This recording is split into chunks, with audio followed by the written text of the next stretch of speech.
Pulao recipe.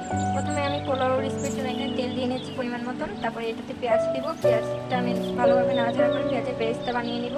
প্রথমে আমরা পেঁয়াজের পেস্টটা বানাবো। পেঁয়াজটা ভালো করে নাড়াচাড়া করে পেঁয়াজটা আমরা বাদামি রঙের করে নিব। বাদামি রঙের হয়ে গেলে আমরা এটাকে উঠিয়ে নিব।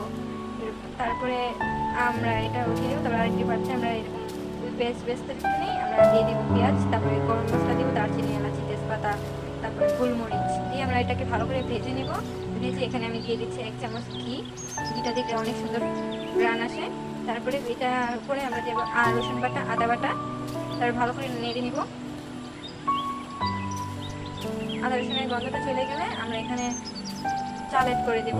আমি এখানে চালটা আগে ধুয়ে তারপরে পানি ছড়িয়ে নিয়েছি। আধা ঘন্টা আগে চালটা ধুয়ে পানি ঝরিয়ে নিতে হবে। তারপরে এটাতে আমরা চালটাকে অনেকক্ষণ ভাজবো। আমি প্রায় 7 থেকে 8 মিনিট চালটাকে ভেজেছি। যখন চালটা থেকে একবার শুকনো শুকনো আর চালটা ফুলে উঠবে, ভাজা ভাজা হয়ে যাবে, তারপরে আপনি বুঝবেন আপনার চালটা ভাজা হয়ে গেছে। এই যে আমার চালটা খুব ঝরঝরে হয়েছে, দেখতেই পাচ্ছেন, মানে এটা অনেক ঝরঝরে হয়ে যাবে।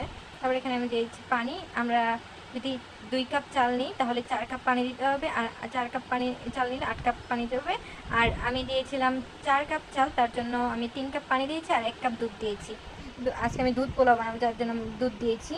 তারপরে এখানে আমরা পরিমাণ মতন লবণ দিয়ে দিব। আপনারা আপনাদের স্বাদ অনুযায়ী লবণ দিয়ে দিবেন। তাহলে এটা ভালোভাবে নাড়াচাড়া করে তারপরে আমরা এখানে ঢাকা দিয়ে দিব।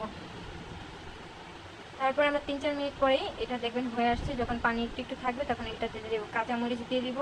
উপর দিয়ে আমরা কিশমিশ দিয়ে দিব। আমি এখানে কালো আর সাদা কিশমিশ ব্যবহার করছি। তারপরে ঘি ছড়িয়ে দিয়ে দিব। ঘি দেওয়ার পরে আমরা এখানে পেঁয়াজ বেরেস্তা ইউজ করবো। ব্যাস আমার হয়ে গেল পোলাও রেসিপি। আপনারা অবশ্যই সবাই ট্রাই করবেন। এই রিতে মনে করে নাড়াচাড়া করবেন, ভালো ভালো লাগলে একটি লাইক দিয়ে দেবেন।